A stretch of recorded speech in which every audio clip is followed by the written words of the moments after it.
অসম উচ্চ মাধ্যমিক শিক্ষা কাউন্সিল AHSEC বোৰ্ড 12 ক্লাছৰ ফলাফল প্ৰকাশ কৰিছে।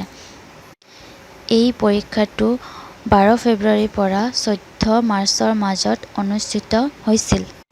এইটো বছৰত প্ৰায় 2.34 লাখ শিক্ষাৰ্থী দ্বাদশ শ্ৰেণীৰ পৰীক্ষাত অংশগ্ৰহণ কৰিছিল।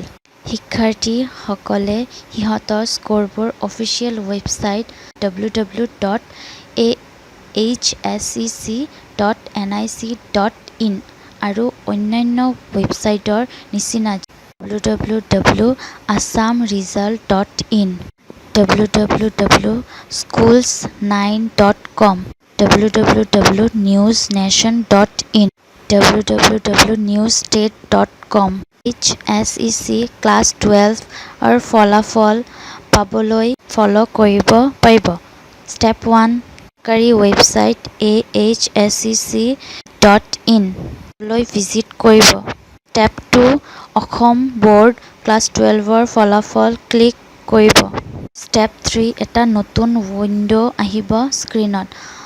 তাত ৰোল নম্বৰ আৰু প্ৰয়োজনীয় তথ্য দিব।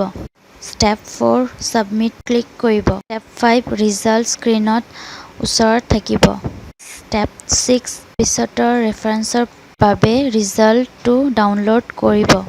ৰিজাল্ট SMS পাবৰ বাবে শিক্ষাৰ্থীসকলে SEBA20 ৰোল নম্বৰ 57766 নম্বৰত SMS কৰিব লাগিব।